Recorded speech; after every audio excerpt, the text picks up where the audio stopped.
You're listening to the Waypoint TV Podcast Network, brought to you by Academy Sports and Outdoors. Fishing like a local isn't just about catching fish. It's about connecting with the environment and the people who call it home. It's about hearing the stories and traditions that have been passed down for generations and sharing unforgettable moments with the people you meet along the way. Fishing like a local is having an experience that stays with you forever. And with Fishing Booker, you can experience it too, no matter where you are. Discover your next adventure on Fishing Booker. Hunting boots are a critical component of any successful hunt. Whether walking a short distance to your blind or trudging miles through rugged terrain, your feet are carrying the load. Without the right boots, you could give up early and lose out on that trophy just over the ridge. At Midway USA, we make selecting boots for your next hunt easier. With just a few clicks of a mouse, you can decide on what's important, like waterproofing, insulation, size, width, and savings. For just about everything for shooting, hunting, and the outdoors, check out MidwayUSA.com. All right, everybody. Adam back with another episode of the Bowhunter Chronicles podcast, brought to you by Huntworth. Huntworth gear for all types of weather, all types of terrain, all types of budgets. It's clothing that just works. Check them out at huntworthgear.com. And I have to get into, we have to do our Patreon quarterly giveaway here at some point, but it's hunting season and things are moving fast. So next week, follow along on Instagram and I'll post that when I'm going to go live and do that. Just got back from the UP and man, I got Eric Nelson here. We're going to talk about some like in-season scouting, like finding the X, doing some e-scouting, water access, because Eric's 100% able to, I mean, I'd say he's about 75% look on a map, go in there from the water, and he's going to find sign. So I want to get into that. One of the things we're going to get into, though, is kind of relating to the UP trip. John didn't end up going. It was just Frank and I. He had to bail like the morning of, like, when, I'm at work and Frank's like, John's not going. And so I had to call him and all this stuff, but it was just Frank and I. And so we had this piece of property just to ourselves. And I like going there hunting with new people. And I ended up like hunting it fairly lazily. Like, there's a whole big piece of property. I didn't walk it as I normally would to try and find like the hot sign or anything like that, because years and years and years you go in there and you're like, this is what happens. This is where there should be sign. And honestly, this year there wasn't, and we had just like this little time frame. But it was still fun. I ended up shooting a doe, missing a doe, saw a really nice buck. Frank ended up missing a really nice buck as well. And this is coined by Barefoot Dave. Frank actually got the miss on the 360 cam. And he said, if that doesn't sell 360 cameras, if that's not their motto, so easy, Uncle Frank can do it. They do have their downfalls, low light, some of that stuff. But man, what a cool piece of equipment to be able to do that. So definitely something to check out. It was certainly a fun trip for us, but like I said, it just wasn't as serious as I would have had it like to be. As far as like the gear is concerned, I'm using the Maverick saddle from Latitude. Absolutely love that saddle. It's just so simple, super easy. And then their sticks, like the sticks are amazing. So definitely go to Latitude Outdoors, check those out. And if you're not following along with their Grit series, I think it's like some of the best, like raw, well-produced stuff. I'm going to have Derek on here. I got to get a hold of him. He's super busy now too. So, it's all of this stuff, but just on, file management and producing that and like telling a story with these guys that isn't like overproduced. It's actually like who they are. Definitely check that out. I've been using a bunch of the Genesis 3D gear stuff, 3D printing, just amazing guy. Austin and Hope are incredible. So Spartan Forge, all that. So definitely check out our sponsors You can use code Bowhunter with Spartan 4 to save 25%, BHC with Latitude to save some money, as well as if you're a Patreon, Austin with Genesis 3D. And then, obviously a big shot zinger. Like, we got so many sponsors, so many partners, so many friends. Check them out as well. But got Eric in here, and we're gonna talk with him about kind of figuring it out. How do you break down things e-scouting? So but just to kind of get into it, Eric, how are you doing today? And how's your season going so far? Like, your season has kind of pushed you to kind of have to find some new spots. So what's going on in your world as far as hunting is concerned? Yeah. So thanks for having me first off. It's been a rough year for me. I went into season up until a month before season. I thought I had things pretty set, and then EHD hit pretty hard where I hunt. So after finding a bunch of dead deer down there, I just decided to find some new areas to hunt, and started looking at the map. Actually had to call the DNR for the place I went, because I wasn't sure if I could actually legally hunt it, which after talking to the guy, I was clear for what I wanted to do. But mainly I look at water access, just because it cuts off 50%, 75% of people. And I started looking at the map, and I don't know, everything just came together there. There's a bench with oaks on it. Well, before we get into that, right. like the thing is,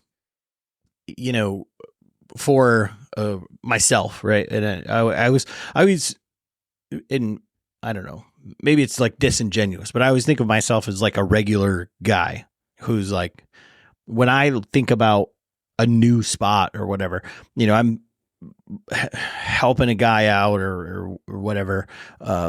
People are always like, I want to hunt. And like I've said before, forever, me, Frank, have always been like, oh, you want to go hunting? Like, come on, let's go. And then there's people who just, they don't know how to e-scout, or they don't know how to look for sign, or they don't know what to do. And like the one spot that I was hunting where I mean, at this point in the year, for me, when I say the spot where I missed that doe, there's many.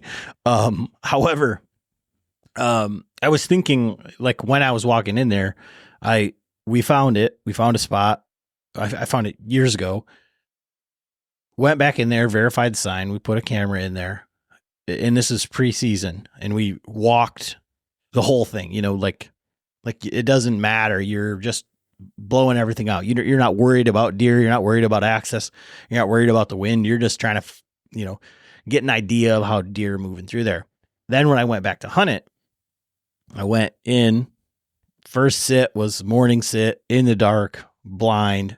Did you already have like a tree picked out, or just like a general area? I had a general area, and I think maybe like it's wrong, right, to say I'm just going to hunt where my camera is, but you set the camera kind of at least having an idea of. Yeah, I mean, I don't think it's wrong if the deer are coming through there. I mean, yeah, but the thing is that, like, sometimes you're like, you got this deer on camera and they're all at night, but you're going in and hunting. And so it's like back and forth. But, I just was going to go in there. It was a reason to go in there and quick hunt, sit.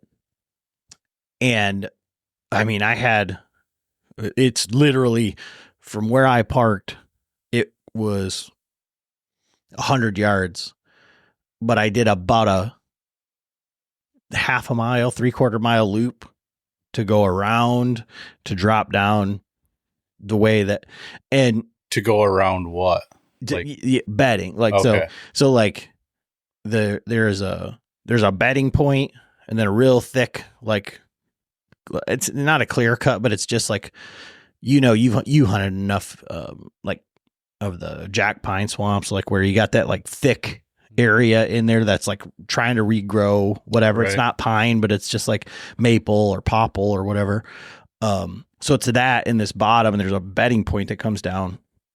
And so you want to get it so that they're bedded with the wind on their back looking at. Right. So you could literally drop right down on there, but I was hunting in the morning, so I'm trying to get them to come back to bed.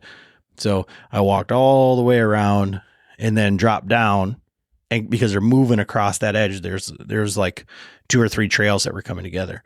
But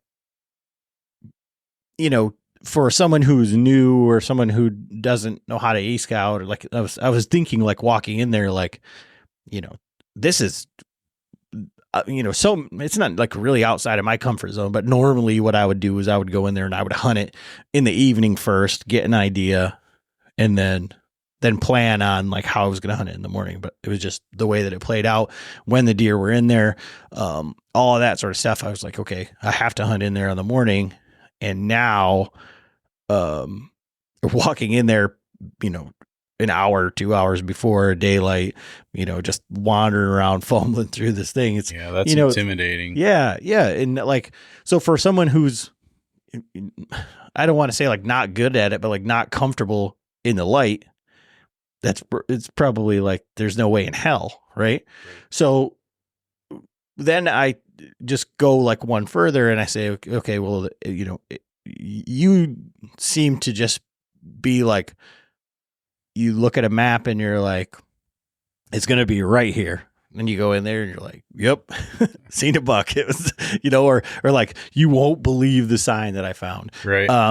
And so for you, especially this year, coming off of, you had everything figured out and now you're trying to figure out other spots and to go in and do that. So what is your like hunting style overall? You had said like, I look for water access because it pushes people out, but that even seems like I've said it on with the water feather guy, like the last time we had you on here, like just you and I doing a podcast, like that's to me like intimidating to just be like, all right, well, I'm going to hop in this boat and just float down the river to a spot that I've never been or whatever. So like, how does that process work for you? And like, you had told me where you were hunting and I was talking to Frank about it and he's like, well, why didn't he try this river? Why didn't he try this river? Why didn't he try this river? Like what brought him to that specific spot? So like, what goes into your thought process from like the jump, from like the first thing that you're looking at? I mean, well, it doesn't make any sense. Like, so for me, I can say I look for a big tract of land right. that doesn't have any roads or that has like somewhat like limited use. Right. So you can't just like drive up and jump 100 yards off the road. And I mean, that's just like using your boat. It's limited use, right? Same type of thing. What brought me to that area is just because I've camped up there before and I know there's a higher deer population up in that area. And that's what, I was thinking when I started looking into that area, because when I'm up there all summer, there's deer running around all over. So that's what originally got me looking in that area. Now, like 10 years ago, I did go up there and do some scouting, but I wasn't sure, if it was even legal to hunt. So I was hoping to run into an officer when I was up there then, and I didn't. And then I never pursued it any farther than that. But I also didn't really know what I was doing then. I just basically went up there walking around, right? Like now I know more what to look for. And like when I start e-scouting, I'm looking at mainly water access. Probably 75% of the hunting I do is water access. And then I'm looking for, just like everybody else says, like transition lines, or like if you pull up on a map, if everything looks the same, I usually don't even look into it. I'm looking for like if you pull up a map online, like different colors, and then you can follow them, different colors or their transition lines around and see where they all come together. And that's usually where I'll start. And then if you put some topo in with that and get some ridges and benches and stuff, I mean, that's what I look for. And so what, one of the things that when I was thinking about doing this podcast with you, I was thinking like, you're a very like soft spoken, like humble guy. So you're like, whatever, I just fumble around and find it. Everybody has access to the same information. Like, because you just like, I just look at the buck bedding stuff and the bedding stuff and all that, it's just the day and infall stuff. Well, everybody has that. Midway USA brand product designers have one straightforward goal: develop high-quality, technically sound products and deliver them to customers at reasonable prices. If you are immersed in the shooting sports industry and pay close attention to every single detail, you know our products are built right and stand up to everyday use. Who has shooting mats and range bag systems to hunting clothing and just about everything for the outdoors? Log on and shop 24/7 with super fast shipping. MidwayUSA.com. Knives, machetes, saws, and shears, multi-tools, shovels, swords, axes, spears, hatchets, and tomahawks. If it cuts, snips, slices, or chops, Midway USA has it. Find great gift ideas in our huge selection of pocket knives and other everyday carry folding knives. Make a statement or create a family legacy with one of our top-of-the-line hunting knives. We've got a great selection of manual and electric sharpeners, too. For just about everything for the outdoors, check out MidwayUSA.com. Access. Everybody knows or can tell you like, oh, this is where bucks should bed. Or no, this is how they should move.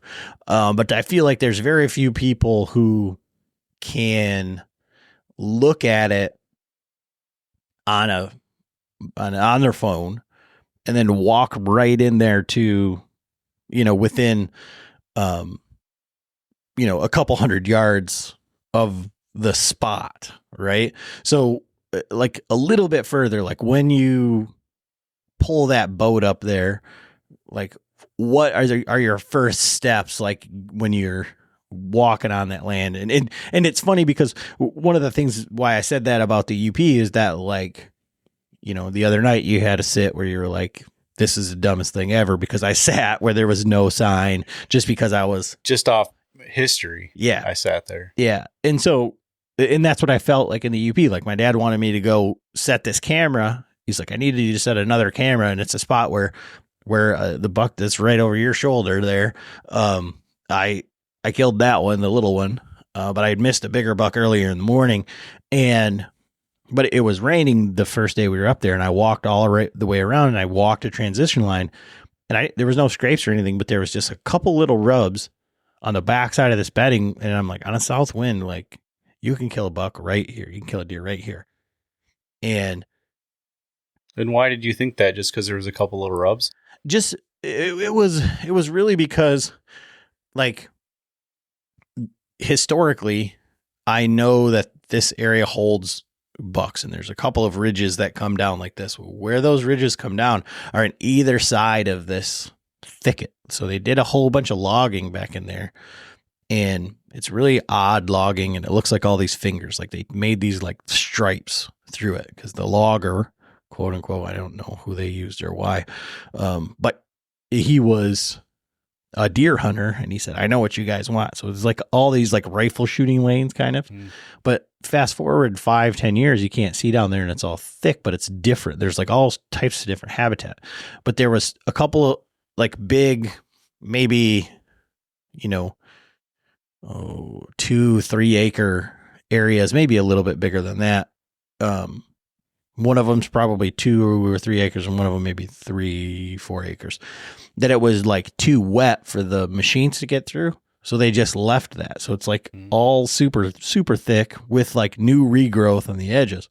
Well, on the one side, you're just kind of talking like how it plays out for the wind, or how it plays out for daytime or nighttime like activity. If they're coming back to bed this way, and then you don't see them leave bed that way, then they're exiting on the other side. And so that's kind of what's happening right there, is they're like making this big loop every night. At least that's the way that I understand it. But walking down there, it was all the like super fresh sign, right? And so it was in the last couple days, these rubs had happened. So these deer are like moving along that edge. Well, not far from there, 100, 200 yards, my dad said, we'll go back in there and put that camera somewhere, wherever. Well, there's a giant runway coming off of this ridge, which if you were going to want to like set a camera, that's probably where I should have put it.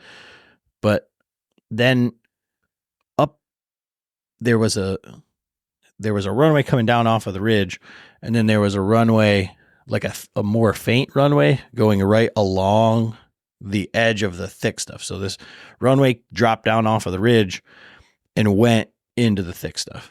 And then there was a faint runway going up into the thick stuff. And like, I was like, oh, well, I'm going to walk in here. And as soon as I took one step up in there, there was a giant fresh rub. And then I walked back in there. Off that faint trail. Yep. And then there was probably 50 old rubs. And I'm talking this year. And this is the last day or second to last day, where if I would have not been lazy and I would have said, okay, I'm just going to go look for sign, because where there was normal sign, like where we normally see scrapes and things like that, there was nothing. There was not a single. That's what I'm finding. Single rub. Too. There was not a single anything. And so in my mind, I think your situation is a little bit different, but in my mind, I was thinking it's just not happening yet. Like, it's been weird temperatures. Like, the deer aren't like laying down the sign, but they're still here, And so that's why I was just like, okay, we'll just go back to the tried and true areas and we'll kind of see what's going on. And man, I walked in there and it was like everything that you would look for. It was like thick edge, regrowth of all these like little popples and stuff that were snapped off, rubbed up this year, last year, whatever. And then it went into like this thick stuff. And so I set his camera on that faint trail, and I haven't heard whether there's any pictures or anything coming out. And I guarantee if I'd have put the camera over there on the one that came off the ridge, there'd be a lot of deer on it. But probably not. Probably not. You're looking for. Yeah. Yeah. And I saw a really nice buck there, and I sent Frank down in there to hunt it, and we got a little bit more information. The neighbor's property had like apple trees that were just holding apples like crazy. Frank went in there at like 2:30, drove around instead of driving through. Like, so normally we drive through the property and then hunt that backside, and it was just us. So I was like, well, what do you think about accessing it like you would access it if you were actually like, if this was public land, or if this was, if it wasn't an easy, like, hop on the four-wheeler, drive across the property. If you were hunting it from public land, with everything the same, like, where would you access it from? Would you park at this parking area, or would you park at that parking area? And nobody ever does that. Well, so he drove around, and he said at 2:30 there was 30 deer in the neighbor's yard with all these apples, and there's bucks chasing does, and it was just wild. Wow. And then he got out of his truck, was going to the back of his truck to get his bow out, and two does walked basically right up to him while he was trying. And he's like, I'm trying to get my bow out. So he's like, finally I had to get my bow out. So he gets his bow out, and where I had seen the buck, it worked its way up this ridge. He sat up on the ridge, and he said he watched like 3 or 4 deer walk right 10 yards, 10 feet in front of his truck. So they're just coming in. They were over there working their way down this edge. And maybe that's why there isn't the sign like where we normally would see it, because they're in the food up here instead of like where they were. But regardless, I was not like it. Like, if I like took the first day and said, I'm not going to hunt, I'm just going to walk the entire property, which is like what you would do out of state. And I mean, I was even there like saying, like, I was kicking myself. Yeah, you've been saying that. But it was so hard because it was like just Frank and I, and like normally you can get a whole bunch of eyes on it without, and when new people come to the property they've never hunted there, they want to go see for themselves. Right. And that kind of, and when there's a lot of people up there, then it synthesizes it down. So like, the 2 or 3 good spots are the 5 spots that are there, well, people are there. So it's then you have to go find yourself, get on the hot stuff. But when you have, the keys to the whole place, it's like, well, I'll just go here, see what's going on, and waste a lot of time. And so like for you, going back to like your season this year, like going in the other day, just, sitting. And it's funny because like earlier in the year, you had a hunt, and I say that with air quotes, where you went in and you just walked around and didn't see what you wanted and didn't do anything. So like what changed there? So I've been trying not to hunt this year if I don't see the sign I want to see. Like, I feel like it's a waste of time. And, so a little backstory on the spot I hunted the other night. I've had a cell cam in there for 3 years, and I shot a nice buck there. I've missed a nice buck there. Last year I had an encounter 2 times with a really nice buck there, and it's all been from now until like the 5th of November. It just is a super hot area. So I haven't been in there at all this year. Summer, well, in the spring I went there and I pulled my cell cam that I had out there, and did some scouting then. Spring, it was April, I think. But so I just went in there off history for the last 3 years, and on my way in, I was like, man, there's just not seeing any sign, like not like the deer trails. I mean, you can still see where they're at. There's just no tracks in them. There's no leaves kicked up. Now, a lot of leaves have fallen in the last few days, so some of that could be covered up, but I didn't see one rub. I didn't find one scrape.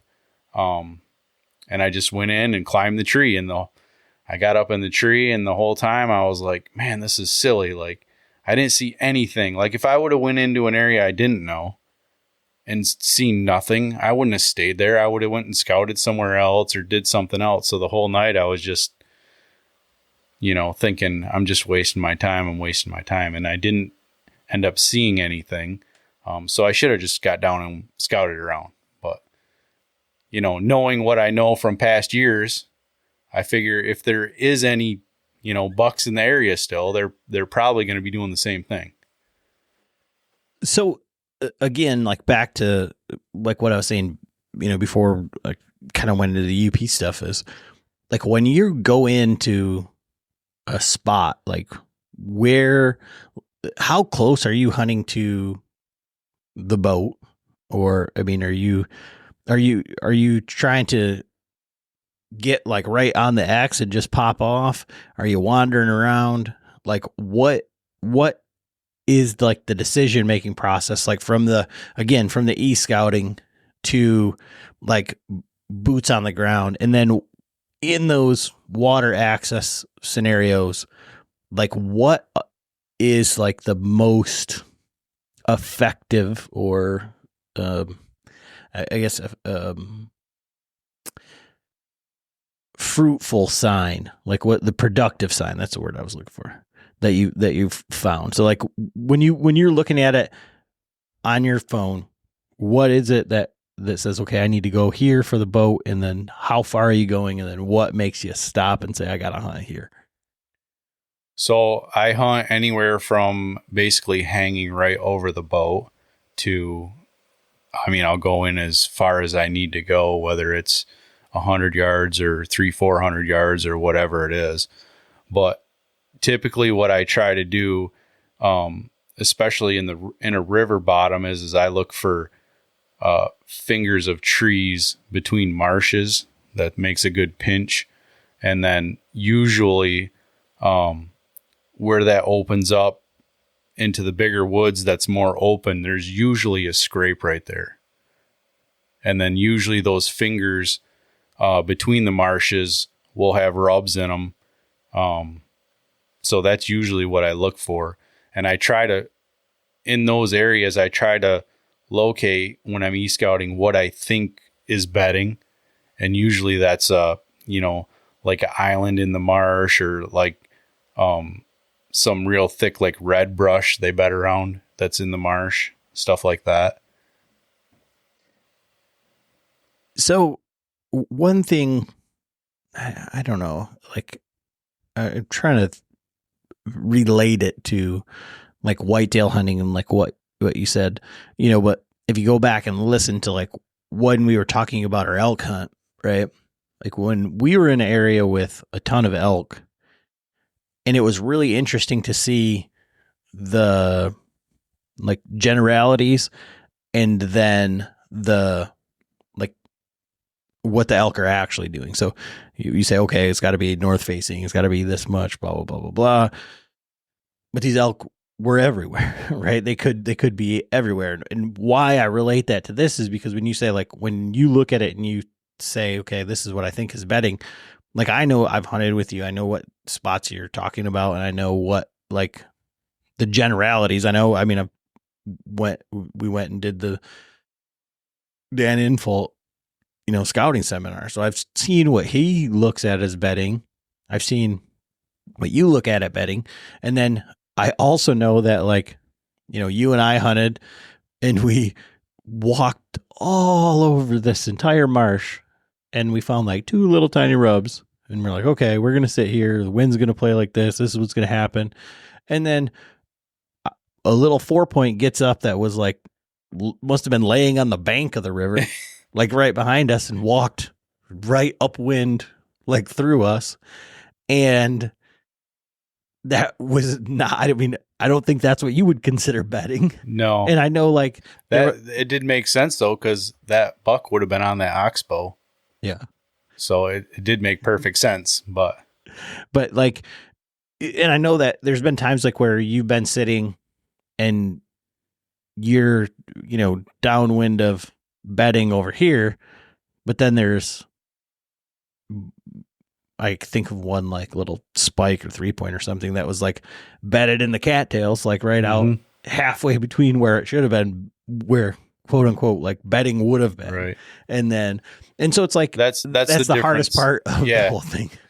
That's the difference between e-scouting and going in there, right? Like, you can predict by looking in e-scouting as much as you want, but until you actually get in there and look around, you don't really know what's in there or where exactly they're bedding.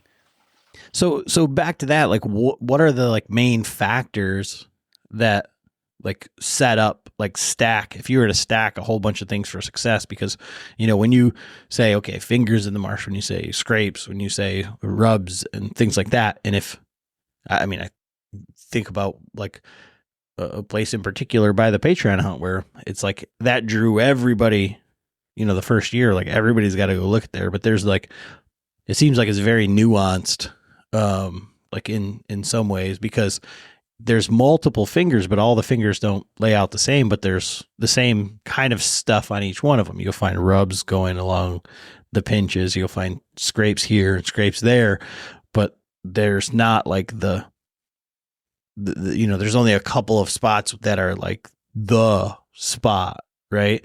And so what, when you get in there, when you said there's a difference between like e-scouting and boots on the ground, like, what are the commonalities to these spots that kind of make it better?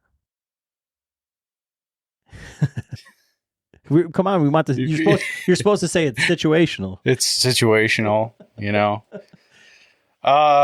man, I don't know. I don't know. I don't know what to say. It's just, you get in there and I feel like once you're in there, it sounds dumb, but you're looking for that hot sign like everybody is. And that's, fresh scrapes that have just been hit, fresh rubs. You can tell if a rub was made in September or 3 days ago, if it's still tacky or, the color of it. So, I'm looking for the fresh sign, like fresh stuff. I guess maybe like a better way to put it. Okay. Because that's one of the things where everybody's like, yeah, you got it. Like, okay, you're podcast pro now. You're like, I'm just looking for the hot sign. It's situational. It's just all of these things. But realistically, I think the bigger question is like, what makes you stop? because you can find that stuff. And I mean, I can, at the time where, my brother-in-law, Chris, and I went in there, and the time it ended up where he got lost, and then we ended up throwing up and fell over, all the fun stories with Chris. But we were walking in, and there was a scrape that was like one of those like walking scrapes that was literally like dirt still on the leaves. It was like, this deer's like right in front of us. That's when you stop. But that's what I'm saying. Like, what is it when you're finding like the fresh rubs? Because, go back to where I was setting that camera. Like I'm following these rubs where I'm looking, all the shavings are on the bottom, but I know that they're heading into the thick stuff. Like literally this past weekend, I didn't find any scrapes, like not a single scrape. So it wasn't like, oh, this one's been hit, this hasn't been hit. Like there was none. Field edge scrapes, there was nothing. Boat Trader, America's largest boating marketplace, offering easy financing and over 100,000 boat listings to choose from. Sell, find, and finance new or used boats on America's largest boating marketplace. Visit BoatTrader.com to get started. Hey everyone, this is Captain Steve Roger from Into the Blue TV. And as soon as I feel a little break from this heat, I know that hunting season's upon us. Actually, the first time I ever went hunting, a buddy took me. Wasn't my father or my grandfather. In fact, I took my father on his very first hunt. Well, Academy Sports and Outdoor Stores has everything to gear up for the field for less. Plus, you can shop a wide selection of ammo, shotguns, deer corn, rifle, feeder, game cameras, camo, and more from the brands you trust. Text HUNT24 to 22369 to take $20 off a $100 purchase when you shop hunting supplies at academy.com. Need a hunting license? Pick it up in store while you're shopping. So, and then you find those walking scrapes, you find those scrape lines, and then you find like, oh yeah, we're looking for the car hood scrape. But like in a situation where your water access, a lot of this stuff may be really narrow. There may be terrain features and all this stuff, how it all comes together. Like what makes you stop and say, this is where I need to be? Situational, right? Situational. The inner me saying stop. I guess if I've done it enough times to have not stopped and blown deer out, and then you back up and you're like, man, I should have stopped there. So then the next time you're in that same circumstance, I guess, you kind of know when to stop. You get that gut feeling to stop. That's just something that I feel like I've learned from doing it. And so there's other factors that are, I find myself,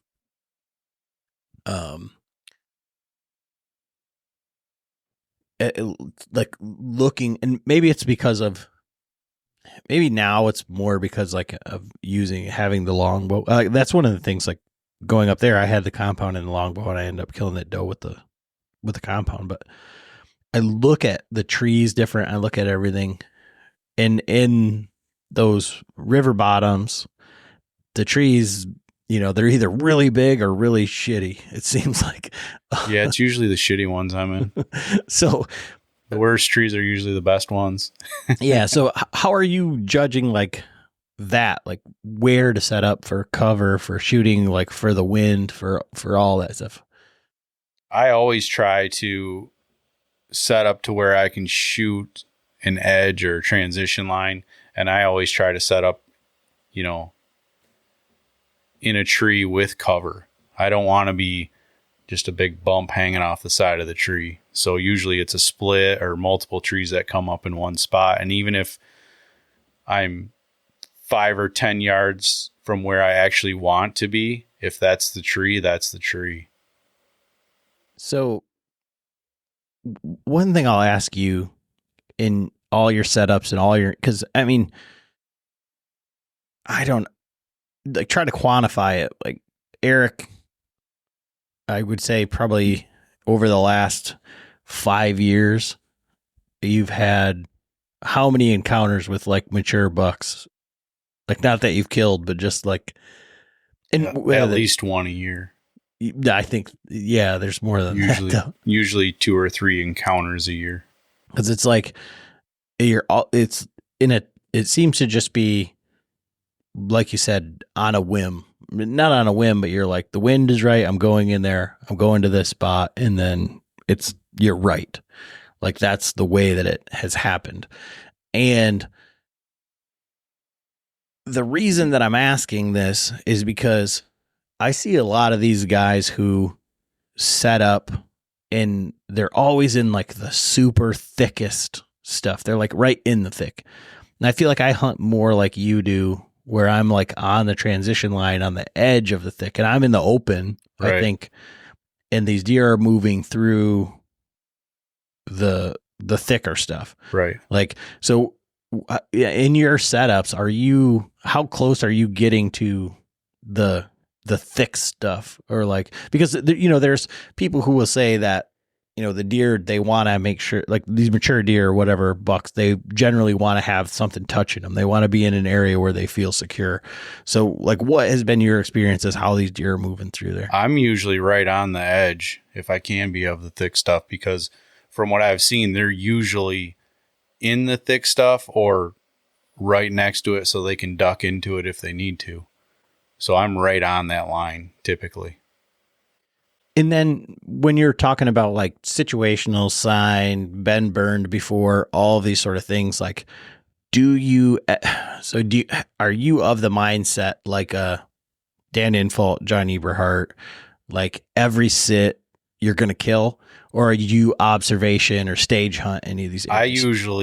I usually early season, I kind of stage hunt my way in, and then closer to rut, I just usually dive right in there. And usually that's when I'm confident that I'm going to kill something.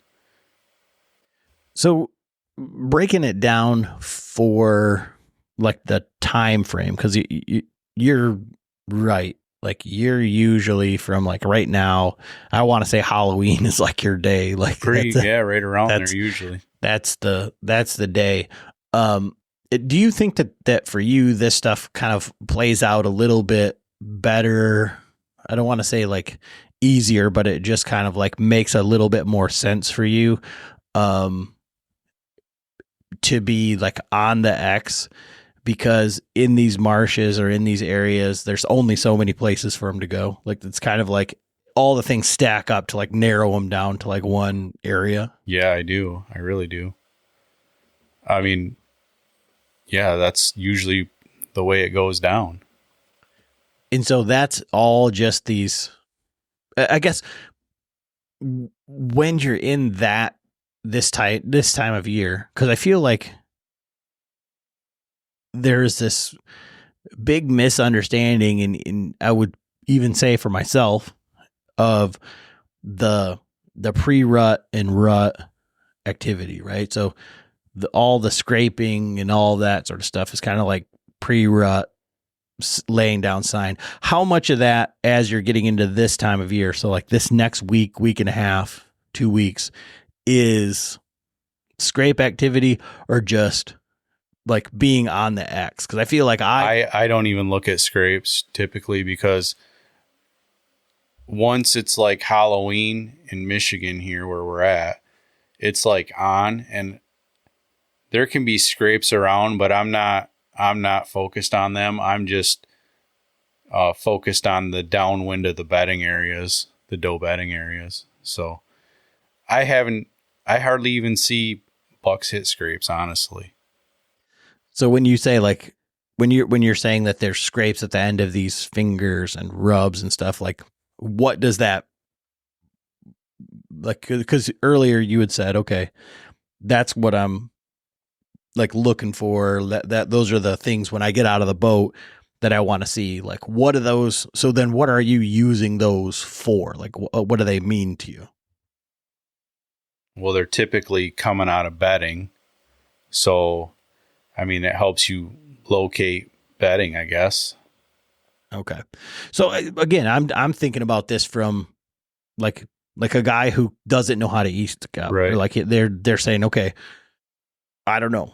And we stack up, like you said, like when this new spot, and we'll get into that here in just a second. But you had said like that, like going in there, finding all that sign is like a big, like win. So if you get a guy who's like going to go in and he says, well, I don't have a boat or anything like that, but I'm going to go to a new piece of property. I'm walking this field edge. I get back in here and then I find some scrapes and then I find a rub line. That's like validation, right. But what is it like? What does it mean? How are they using it? You know? So if someone were to go in, park their boat, get up, and then there's the scrape, you know, maybe 2 weeks ago, okay, I need to hunt the scrape. But as we're getting into this time of year, like what does that mean? No idea. I don't know. No idea. We're not looking at scrapes now. Well, yeah, but I'm just saying, like for, you know, I mean, it tells you there's deer in the area, right? And it tells you there's bucks in the area. And, I mean, there had to be around to me making the scrapes. And, if you find rubs that are from this year, you know, at some point this year, you can kind of pinpoint it down, like when them rubs were made. If it was a month ago, like the deer may have moved on, or, you know, he may not even be around that area anymore right now. But yeah. So like I say, when you've listened to enough of this stuff to understand, like I'm trying to figure it out for everybody who's listening. Right. If they're just like, you know, they're going in, they're like, okay, I just went into a new spot and there's a bunch of scrapes, but like, shit, like, what do I do? You know, and I mean, if you go into a spot and you're seeing a ton of scrapes and they're fresh scrapes, you know, they're not full of leaves and they've been worked recently, I would say set up, you know, 30 yards from them. You want to be on the downwind side of them, right?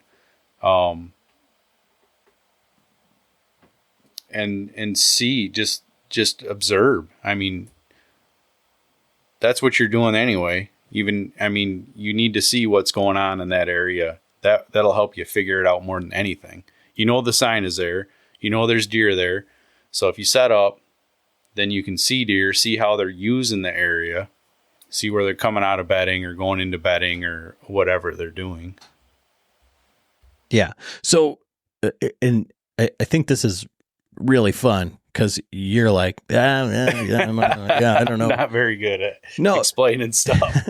but what I'm getting at is it goes into like, so you find this new spot, you pin it on the map, you got to call the DNR and say, hey, can I go in there?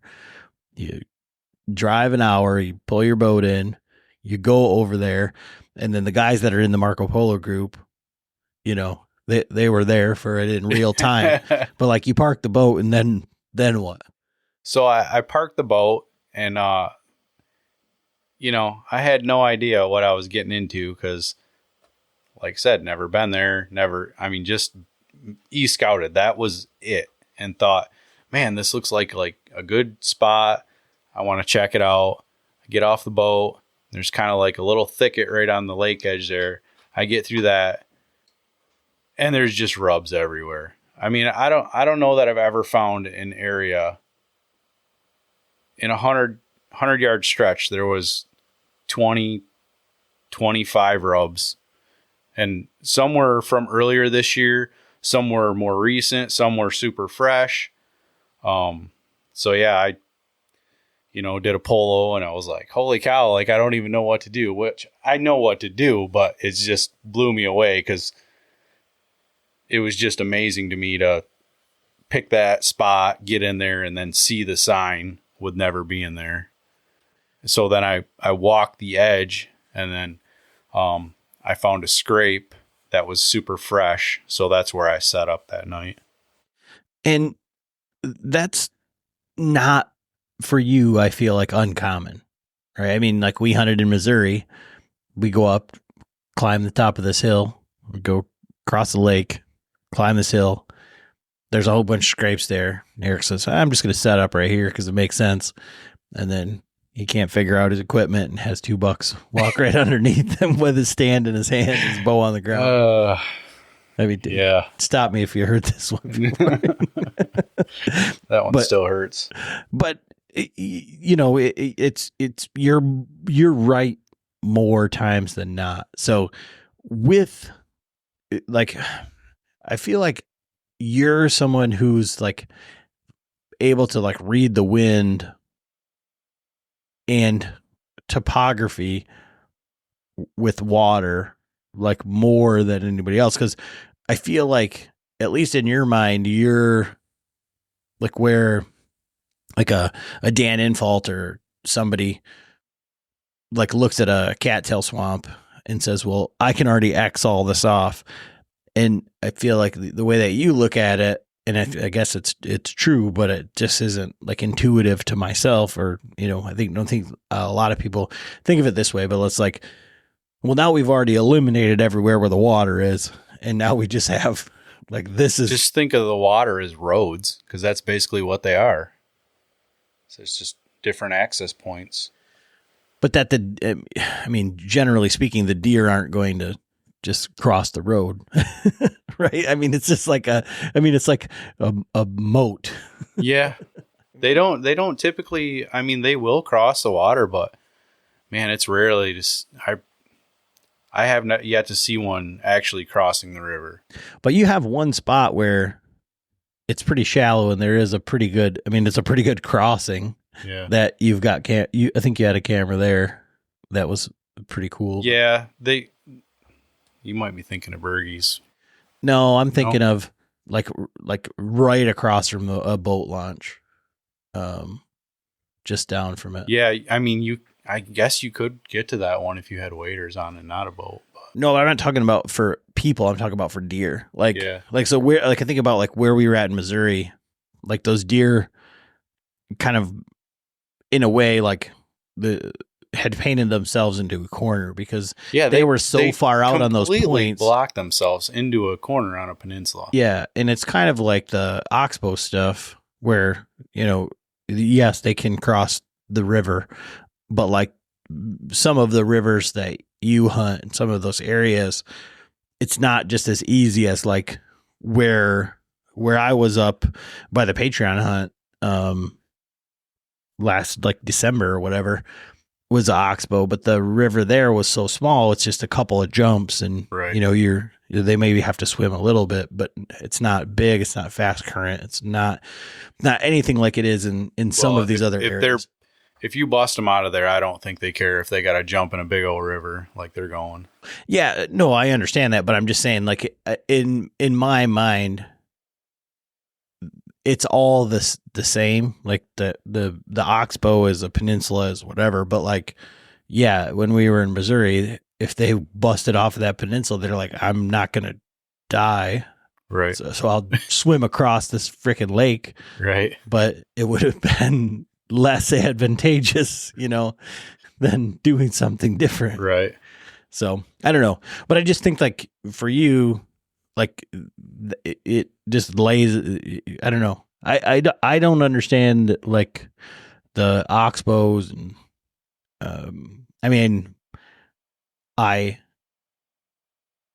know enough to when people are talking about it to understand that, okay, this is where the wind is. But like, if you've ever hunted in any of those areas, like you need a pretty stiff wind to have a like bulletproof setup. Because every time you get into a situation like that, I feel like you're trying to thread the needle because you get wind drifts and gusts and then it dies, and then you got to deal with thermals. And so I think that's one thing where when you go in there, it's just more intuitive to you. Like it just makes sense where. Yeah. I try to, like, if I'm going to get super close to a bedding area or something that I know where they're going to be bedded, I try to only go in there on like a 7-8+ mile an hour wind, just so I don't have to worry about thermal pull and all that, because I've definitely been busted from that multiple times. Well, and it's really frustrating because like the river will pull it downstream, and But you're like validated and everything. You're like, okay, I got fresh tracks going in there. I got perfect wind. I got in clean. I got set up. You get up there, and then all of a sudden you feel the wind on the back of your neck, and then a deer starts blowing or something, and you're like, it's over. Like, and it was the wind was supposed to be this way, or that's the part that is like super, super frustrating. And like, And at that point, would you get down or would you still hunt? I don't know. I rarely get down. Yeah, I do too. I'm usually like, well, I'm already in here now. So that's the hardest part. And like, when you're, especially I feel like, and maybe this is like, I have a hard time saying that it's like wrong of me. Right. But I hate walking around in the woods. 'Cause like at that point, like you're going to end up like at prime time. So now if there's other hunters or if there's other things going on, you're the freaking asshole that's just wandering around out there. Yeah. And it's like, yes, my time is valuable and I should, just get out of there or whatever. But, I don't know. I have a very hard time, like, getting down. I mean, I hunted in there the one time last year with you, and like I walked in and there was like a guy like literally where I was going. Yep. And I was like, God damn it. And backed out. And then I was trying to figure out like where to go. 'Cause I didn't expect him to be there. Yeah, I didn't either. I didn't even know anybody was over there. And I walked a long ass ways. And then I came back long ass ways. I got completely set up. And then I was like, I can't shoot anywhere in here. Like I got up and I cleared out as much as I could clear out. And I'm like, they're going to come right there. If they get past there, they're going to bust me. So I have to shoot them exactly right there. And I don't have like a good shot. And so I just got down and then I walked around, and it was like, but I hate doing that because not for the deer, but more for like the hunter etiquette thing, like that you don't go wandering in at, so I hate gray light. Wandering under somebody's tree stand. Yeah. I don't know. Cause it's happened to me enough times. Yeah. I mean, it's happened to everybody and everybody's done it to other people, I feel. But so you have an interesting situation because you're,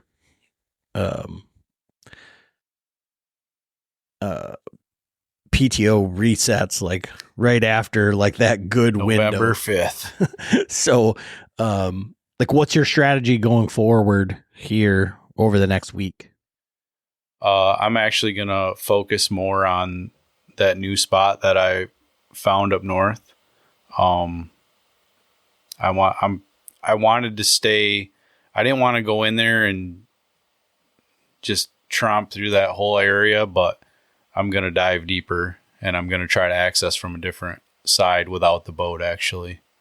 So here's the thing that I was going to ask you about that spot.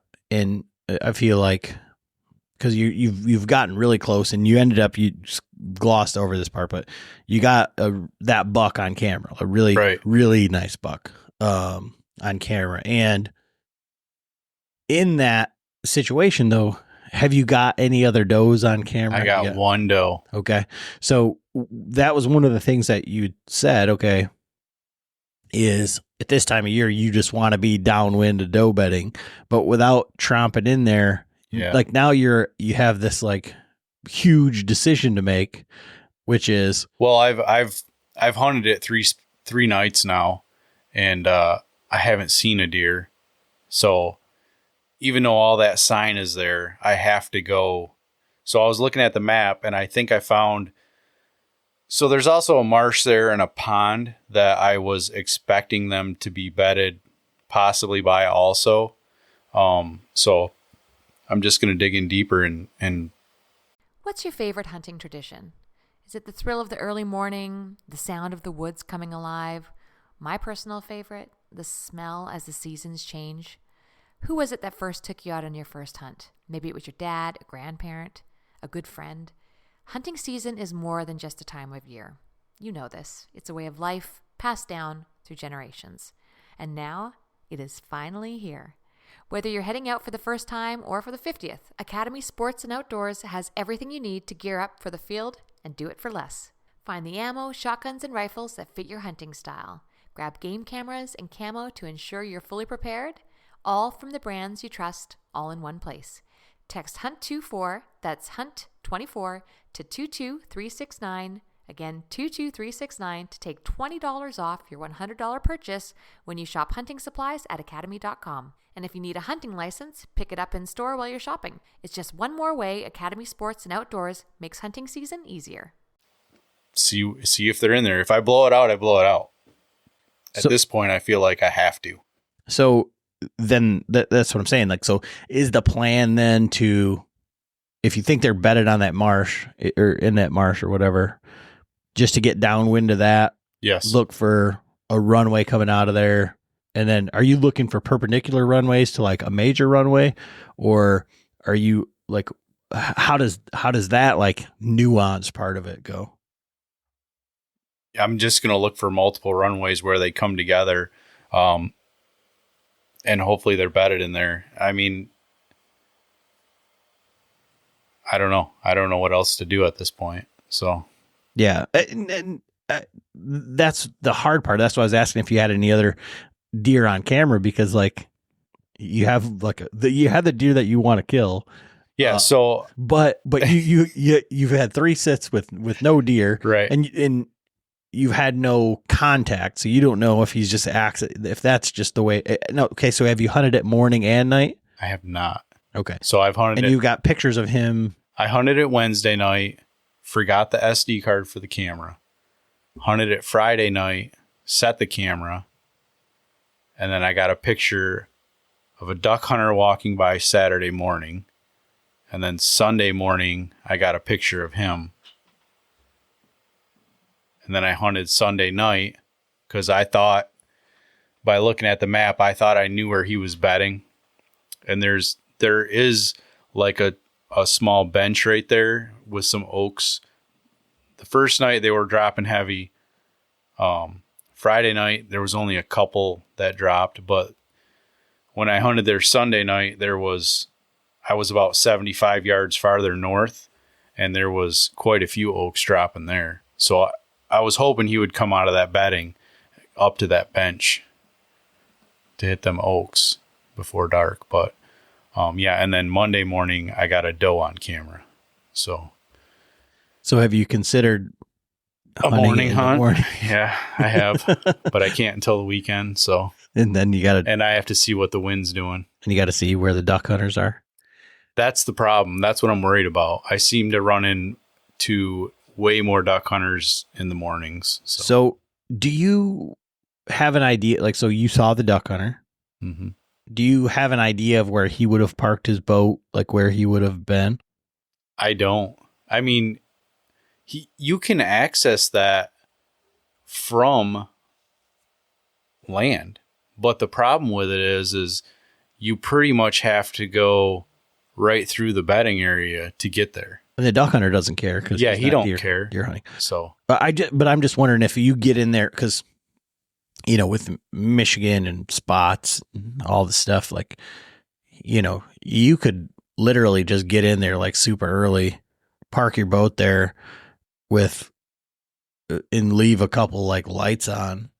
No, I mean, like honestly, and like kind of like claim your spot. Yeah, as if you were a duck hunter. You're like, hey man, I'm duck hunting this point. You know, there's already somebody there.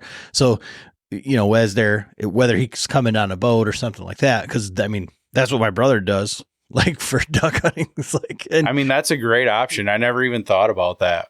I have yet to see another boat on the lake while I'm there, also. So I don't know. Maybe this guy doesn't have a boat. Yeah. I mean, so from land or from a normal travel route to get to wherever this guy would have to get to, can you see across the lake? Could you see that spot on the lake? No, I can't. So, but that's, I mean, because if you just were there super early and your boat was there, like Mr. Duck Hunter might be like, oh, somebody's already hunting there. Yeah. Throw some decoys out. Go get in a tree. I mean, but you know, that's a great idea. I like it. So, I mean, I don't know, but I know for a fact that like for the Michigan duck opener, guys will stay out all night and claim their spot. I know that for the late split, like guys will camp out and do that sort of stuff. Same thing for like trout camp and things like that. So I don't know. I mean, I don't know if the guy's not coming in by a boat, then it's not really a deterrent, but you know, I would be surprised if he wasn't though, because it's a half mile and why, you know, I don't know. Yeah. Most guys aren't going to do that and then walk through the marsh, you know. That's But so, I mean, before I got too crazy, and I guess it would depend on like what your camera's telling you like throughout the week and what the wind's doing. But man, that seems like before I went and blew it up, you know, because you're saying like that's your next option is to just go access it on foot, go in, try and figure it out. But you've got to, because you don't know what's going on the other side. Right. So at least at this point, you could say, okay, well, I'm going to go in there and hunt it in the morning. And even if I go hunt a morning, I'm going to, so basically I've pretty much set up right on the edge of the lake within 20 yards probably of the lake. I'm going to dive in probably 75 to 100 yards from the lake because where that bench is, it drops off on the other side to a marsh. And I think I want to be on that edge. So in that scenario, like, are you going to be able to see out into the marsh to be able to monitor? I think I will. I'll be able to see into the marsh and I'll be able to see that bench with the oaks on it. Because even if they're coming by and going in there, they could be doing a loop and coming out the other side of that marsh. And that's what I want to see. That's the only thing. That's what I'm thinking they're doing. Well, it's a game of chess. Well, but the thing is that the reason I want to do this podcast, and you can kind of like wrap it up with like your final thoughts, but is for guys that are like looking for a new spot or that are going in for the first time, like this is the type of thing. And I feel like where you're so close, like right off of the rip, that like if this were I guess you can answer it this way instead of me saying this is what I think. What do you think? Like if you had done this and this was a 5-day, 6-day out of state hunt and you go in and like everything that's happened on day 1, 2, 3, 4, like how aggressive are you getting or what changes would you make like in that situation if you could do it like in sequential days instead of having to like go to work and pick a day or whatever? So if it was say I had 3 to 5 days and I picked this out and went in there like I did the first night, I definitely would have set up in the same spot the first night and then probably the following morning. And then if I still didn't see anything or have any opportunities, then I would definitely dove in deeper to that marsh. But kind of the problem with that is by the time I get up there after work, you know, it's an hour drive, boat ride, unloading the boat, all that. I don't really feel like I have time to be in there dinking around. You know what I mean? Mm-hmm. So actually Friday, depending on the wind, I have a few hours left to burn and I might go up there at like noon or something and dive in a little deeper. So in that scenario, so I've said, all right, maybe you should give it a morning sit.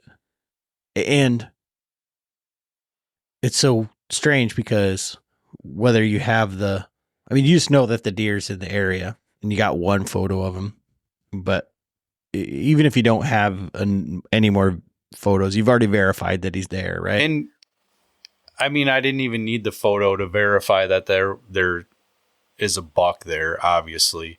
I mean, I could tell by the rubs that at least some of the rubs that I looked at, there was a pretty decent buck in there, because the tree he was rubbing on and branches, 8 inches away were getting tore up. Like, it's a decent buck, right? Yeah. So, I'm just thinking, like, if it was out of state and you were doing that, you're probably not going to drop a camera in there. Yeah. But if you're going in Friday and you've got these extra hours, like whether he's in there, whether you've got any more cameras or not, are you going to go in from the land side and pick your way in? It depends on the wind. Yeah. But you're 0 for 3, I guess, on his entrance route to his bed. You would think that, some of that rubbing and all that stuff. I mean, obviously from what you're describing, he's spent a bunch of time there. You would think that some of it would have been like get up out of his bed, dink around. That's there. what I thought. Yeah. And you would think, I mean, the way the land lays out, he has to be bedded close to there. So I would think like he'd be getting up, coming up, munching on some acorns and rubbing it up a little bit and then going back to bed middle of the day or whatever. And then even in the evening and then going about his way. So again, this situation, are you going to go in if you've got the extra time? And so I guess you would have extra time if you were to say, okay, if you were going to commit to going in on land, because you'd say, okay, well, now I don't have to mess with the boat. I don't have to do anything. I do have a half-mile walk, but that's 10 minutes or whatever, 20 minutes to get in there and then kind of have, a whole nother idea of like what's going on. And obviously you're going to need a wind where you can be on the downwind side of that bedding. There's no point in doing it any other way. But like you're 0 for 3 for evenings. I mean, it just, and I always tell myself this when things are sucking. Like I'm like, it just takes 1 minute, like 30 seconds. It takes like 20 seconds. Yeah. This would be the best change ever. Everything. So, but like what is it that like is going to play into that thought process? Let's say that you have a good wind to go in either way. Let's say you have just like a wind like directly out of the east or something where it's, I will probably take the boat. Okay. And then go in farther to that marsh.